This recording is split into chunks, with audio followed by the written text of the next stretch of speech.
Welcome to another episode of our journey through the scriptures. We are following the chronological order of the book of Exodus, step by step, moment by moment, seeking to understand not only the events themselves, but the spiritual meaning behind them. After the night of the Passover, after the liberation from Egypt, the people are finally on their way to freedom. But before the promised land, there is an impossible obstacle.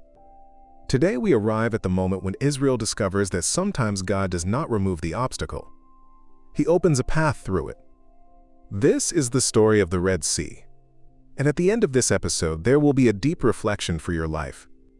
Because some of the greatest moments of deliverance in life happen exactly when there seems to be no visible way out. The desert stretches before them. Hundreds of thousands of people walk slowly. Men, women, children, animals, tents, and the memories of a lifetime of slavery. For the first time in generations, Israel is free. Ahead of them, a pillar of cloud guides the way. It is God leading his people. But in the palace of Egypt, something changes. Pharaoh begins to think. Silence fills the throne room. Then a realization fills him with anger. What have we done? We have let our slaves go. Egypt's economy depended on them. The cities they built, the fields they cultivated. Now everything stands empty.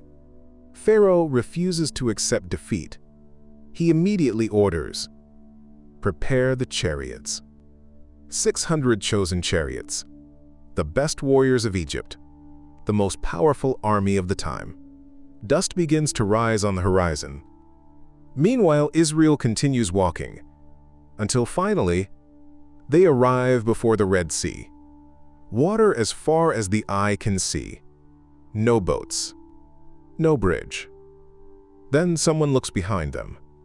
On the horizon appears a cloud of dust. The sound of horses. The shine of metal. The Egyptian army. Panic spreads quickly. People begin to shout. Some cry. Others fall into despair. Were there no graves in Egypt that you brought us to die in the desert? Why did you bring us out of Egypt? Collective fear takes over the crowd. In front of them, the sea. Behind them, the army. To the left and right, the desert. There is no escape. Freedom seems to have ended before it even began. But then Moses rises. He looks at the people, and he speaks words that would echo through history. Do not be afraid. Stand firm, and see the deliverance the Lord will bring you today. The Lord will fight for you. You only need to be still. Something extraordinary happens. The pillar of cloud moves. It leaves the front of the people and goes behind them, between Israel and the Egyptian army. On one side, darkness. On the other, light. Then God speaks to Moses. Stretch out your hand over the sea. Moses raises his staff. The wind begins to blow, at first slowly, then with great power. All night long, a strong wind blows across the waters. And then, the impossible happens. The sea begins to divide.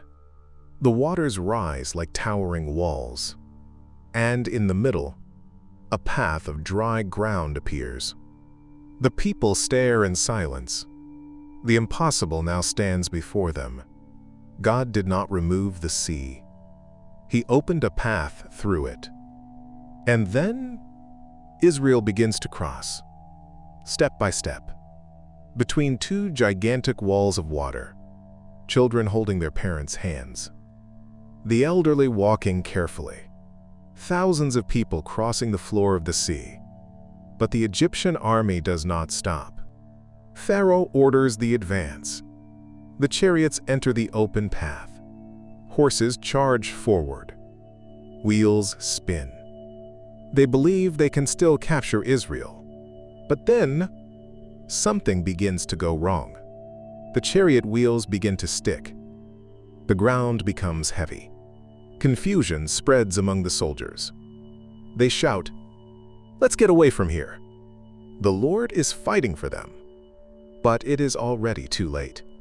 When the last Israelite steps onto the other side, God speaks again to Moses. "Stretch out your hand over the sea." Moses raises his staff, and the waters return. The walls collapse. The sea returns to its place. The chariots, the horses, the warriors.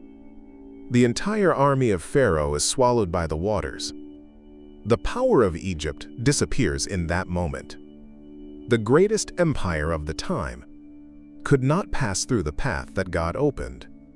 The next morning, the people look at the sea. Silence fills the place. They realize what has happened. God has completely delivered them. There is no more pursuit. There is no more slavery. The sea now separates the past from the future. And for the first time, Israel truly believes. This story reveals a powerful spiritual truth. Sometimes we expect God to remove the problem, to eliminate the obstacle, to make the path easy. But often, God does not remove the sea. He opens a path through it. The obstacle that seemed like the end becomes the stage for the miracle. The moment when you think, "There is no way out now," may be exactly the moment when God says, "Now you will see what I can do."